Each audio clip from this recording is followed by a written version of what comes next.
kumusta, at maligayang pagbabalik sa Badisaga.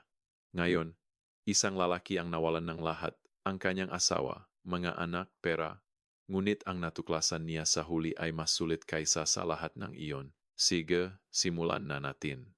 Ang sigaw ay galing sa loob ng freezer. Nakaupo ako sa sarili kong garahe. Ang garahe na hindi na sa akin. Alas 9:47 ng gabi noong isang Huwebes sa Oktubre. Ang diborsyo ay na-finalize 3 linggo na ang nakalipas. Si Elena ang nakuha ang bahay. Ako ay nakuha ang isang maliit na studio apartment at tuwing ibang weekend kasama ang aking anak na babae. Sunduin mo ang magagamit mo bago ang Biyernes. Text ni Elena ng umaga na yon. Itatapon ko ang natitira. Kaya, dumating ako noong Huwebes gabi. Hindi ko sinabi sa kanya. Hindi ko akalaing kailangan.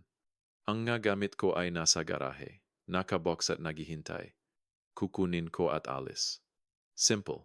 Bukas ang pintong garahe nang dumating ako. Kumakalat ang ilaw sa driveway.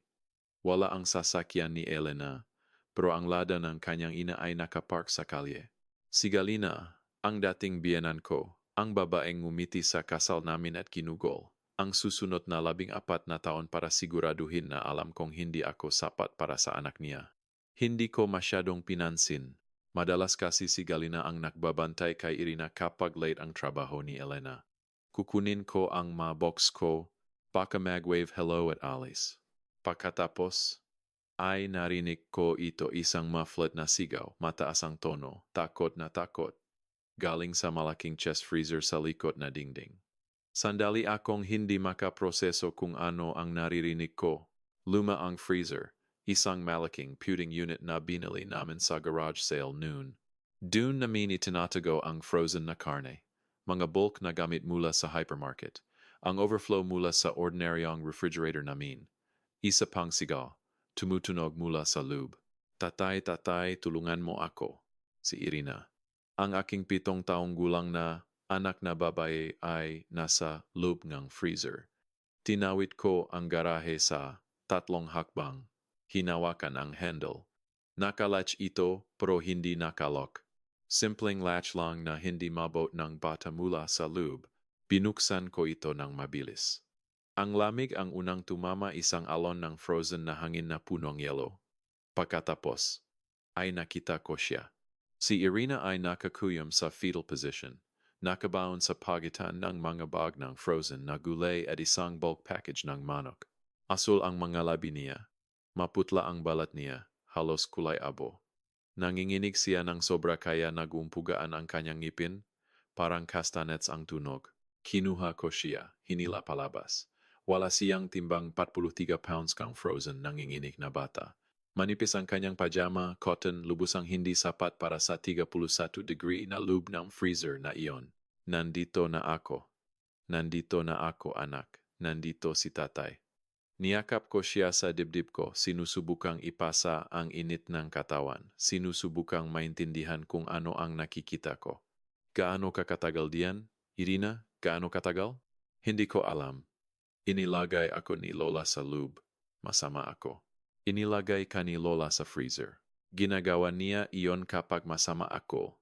Natapon ko ang juice ko. Hindi ko sinasadya, tatay. Hindi ko sinasadya. Nanginginig na rin ako ngayon hindi dahil sa lamig, kundi sa galit. Inilagay ni Galina ang anak ko sa freezer, bilang parusa dahil natapon ang juice.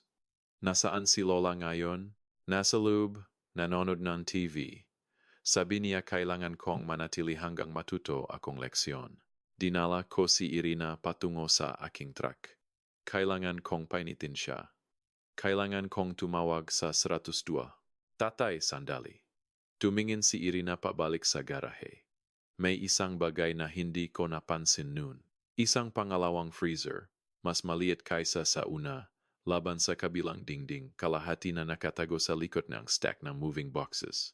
Naka-unplug ito at naka-lock, isang mabigat na padlock sa latch. Tatay, huwag buksan iyon. Huminto ako. Ano? Huwag buksan, pakiusap. Irina, ano ang nasa loob? Ipinahinga niya ang mukha sa balikat ko. Bumaba ang boses niya sa bulong. Sabi ni Lola doon pupunta ang mga masasama, ang mga hindi na babalik. Ang mga masasama na hindi na babalik. Tiningnan ko ang padlock na iyon. Ang yelo na kumakalat sa gilid ng takip kahit hindi nakaplug ang freezer. At ang amoy bigla kong napansin ang mahinang, malina kemikal na amoy. Irina, kailangan kitang ilagay sa truck. Kailangan mong manatili diyan at buksan ang heater. Kaya mo ba iyon para sa akin? Huwag mo akong iwan, tatay. Nandito lang ako sa labas. Pangako. Kailangan ko lang tingnan ang isang bagay. Dinala ko siya sa truck ko, binahay ang makina, pinyatas ang heater sa maximum, at binalot siya sa emergency blanket na laging nasa likod na upuan. Ay lock ang pinto, anak. Huwag buksan para sa kahit sino maliban sa akin o sa pulis. Naintindihan mo? Tumango siya. Nanginginig pa rin ang ngipin. Tumawag ako sa 112 habang naglalakad pabalik sa garahe. 112. Ano ang emergency mo? Kailangan ko en pulis at ambulansya. Sa 847, Berriozovaya Ulitsa. Ang anak ko ay nakakandado sa freezer ng kanyang lola. Hypothermic siya. At may isa pang bagay sa pang freezer, nakalock. Sa tingin ko may tao sa loob. Sir, sinabi mo bang may nakakandado sa freezer? Hindi ko alam. Baka, may padlock sa latch. Sabi ngang anak ko doon pupunta ang mamasasama. Ang mahindi na babalik. Sir, huwag buksan ang freezer na iyon. Papunta na ang police at emergency services. Huwag hawakan ang kahit ano. Kailangan kong malaman. Binaba ko ang tawag. Industrial grade ang padlock, mabigat. Hindi ko ito mababali sa kamay. Pro may crowbar sa isa sa mga box ko. Natakpuan ko ito 18 inches na solidong bakal. Walang laban ang padlock. Isang hampas, dalawa, yumuko ang latch. 3, nabali ito. Sandali akong nakatayo roon. Hawak ang crowbar. Mabilis ang tibok ng puso. Ang mga masasama na hindi nababalik, itinaas ko ang takip. Ang amoy ang unang tumama. Hindi bulok may pumigil nito. Isang kemikal na preservative tulad na formaldehyde na halos sa iba pa. Isang bagay na organic at mali. Pagkatapos ay nakita ko ang nasa loob. Isang katawan, maliit, sukat ng bata, balot sa plastic sheeting. Sa pamamagitan ng clouded na plastic, nakita ko ang isang mukha ng batang lalaki. Nakapikit ang mga mata. Waxy ang balat, perpektong napanatili. Matagal na siyang naroon. Dumating ang pulis sa loob kang 7 minuto. Nakaupo ako sa sahig ng garahe nang matakpuan nila ako. Hindi makatayo, hindi makagalaw, hindi mapigilang titigan ang freezer na iyon. Sumisigaw ang anak ko sa truck, tumutuktok sa bintana. Sinusubukan ng AMT na buksan ang pinto. Sir, kailangan kong lumabas kayo. Inilabas akong isang unipormadong opisyal. Pula at asul na ilaw ang nakpinta sa mga bahay sa Berriozovaya Ulitsa. Lumalabas ang mga kapitbahay, nalilito at nababalisa. Nakalabas na ang mga EMT kay Irina. Binalot siya sa thermal blankets na may oxygen mask. Nang makita niya ako, iniabot niya ang kamay. Tatay, lumapit ako sa kanya, hinawakan ang kamay niya habang isinasakay siya sa ambulansya. Habang umalis kami, nakita ko si Galina Vasilieva na nakatayo sa pintuan ng bahay, nanonood. Walang ipinapakita ang mukha niya. Walang gulat, walang guilt, walang takot. Walang anuman parang maskara na walang tao sa likod. 91.2 degrees ang core body temperature ni Irina nang makarating kami sa ospital. Ilang minuto na lang sana ang layo ng anak ko sa kamatayan. 4 na oras bago naging stable ang temperatura niya. Nakaupo ako sa tabing kama niya sa buong panahon. Lumitaw si Detective Ivan Sokolov. Magiging okay ba ang anak ko? Tanong ko. Sabi ngang doktor magiging ganap ang pagaling niya. Maswerte siya na natakpuan mo siya sa tamang oras. Maswerte. Kung naghintay pa akong isang araw, patay na sana ang anak ko. Ang freezer, sabi ko. Ang pangalawa, ano ang nasa loob? Umupo ng mabigat si Sokolov. Pinoproseso pa namin ang scene, pero natakpuan namin ang labingang tao. Isang batang lalaki na humigit kumulang 8 hanggang 10 taong gulang. Batay sa preliminary examination, matagal na siyang naroon. Mga dekada, posibleng. Nakilala mo ba kailang mananganak na lalaki ni? Ganam. Vasilieva? Tanong ni Sokolov. Kumurap ako. Ano? Si Galina Vasilieva ay may 2 anak. Ang dating asawa mo na si Elena at isang nakatatandang kapatid na lalaki na si Timofey Vasiliev. Hindi. Sinabi sa akin ni Elena na namatay ang kapatid niya noong bata pa siya. Isang uri ng aksidente. Si Timofey Vasiliev ay iniulat na nawawala noong Agosto 1992. Siya ay 9 na taong gulang. Ang pamilya ay nagsabing tumakas siya. Hindi kailanman natakpuan ang katawan niya. Umikot ang kwarto. Itinatago ni Galina ang katawan ng anak niya sa freezer sa loob ng 32 taon. At pagkatapos ay inilagay niya rin ang anak ko sa isa. Nasaan siya? Nasa kustodiya. Hindi siya nagsasalita. At si Elena, ang dating asawa mo, sinusubukan naming hanapin siya. Dumating si Elena sa Ospital Alas, 3:00 madaling araw. Inilagay ng nanay mo ang anak natin sa freezer, sabi ko sa kanya. Alam mo ba iyon? Ano? Hindi, syempre hindi. Sabi ni Irina na inilalagay siya ni Lola sa loob kapag masama siya, parang routine.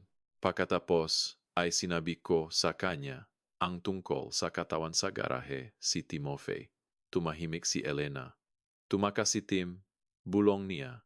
Sabi ni nanay ang masasamang bata ay nawawala at hindi na babalik, na kung hindi ako mabayad, ako rin ay mawawala. Parekto ang salitang ginamit ni Irina. Lumalabas na si Galina ay nagabuso sa kanyang maanak sa loob ng maktaon. Hindi tumakas si Timofey. Ayon sa mga journal ni Galina na natakpuan pagkatapos, nabasag niya ang isang plato at binugbok niya ito ng cast iron pan. Agad siyang namatay. Inilagay niya ito sa freezer dahil sa kanyang twisted na isip. Doon pupunta ang masasamang bata. Sinakdal si Galina Vasilieva sa pagpatay sa unang antas, pagtatangka sa pagpatay, at pang-abuso sa bata. Siya ay hinatulan ng habang buhay sa bilangguan ng walang parole. Siya ay 63 at mamamatay sa likod ng rehas. Nawalan si Elena ng kustodiya dahil, habang hindi direktang kasali, siya ay willfully blind sa mga senyales ng pang-abuso. Buong kustodiya ang iginawat sa akin. Lumipat kami sa isang maliit na bahay na walang garahe. Hindi ko na kayang tingnan ang mga garahe. Si Irina ay nagsimulang intensive therapy para sa trauma niya. Masama ang bangungot sa una, pero resilient siya. 2 taon na ang lumipas. 9 na taong gulang na si Irina ngayon. Obsessed sa dinosaurs at mabuti ang performance sa school. Hindi siya sira, naghihilom siya.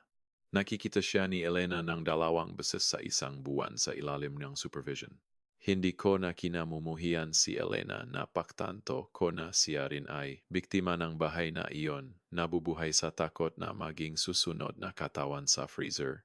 Nung nakaraang buwan, ako at si Irina ay bumisita sa libingan ni Timofey. Naglagay siya mga bulaklak at sinabi, "Kumusta, Timofey? Ako si Irina." Pasensya na sa ginawa ni Lola.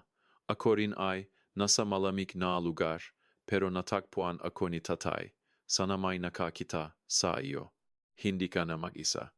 Totoo ang mahalimaw, at hindi sila laging mukhang halimaw. Mukha silang malola at kapitbahay. Bigyang pansin ang mga bata sa buhay mo. Pakinggan sila. Maniwala sa kanila. Halos mawala ko ang anak ko dahil masyado akong abala sa buhay para mapansin ang mga senyales. Si Irina ang nagligtas sa sarili niya sa pamamagitan ng sigaw na malakas para marinig ko. Maging ang taong nakikinig. Maging ang taong kumikilos. Maging ang taong bubuksan ang freezer at hihilahin sila palabas. Salamat sa pakikinig.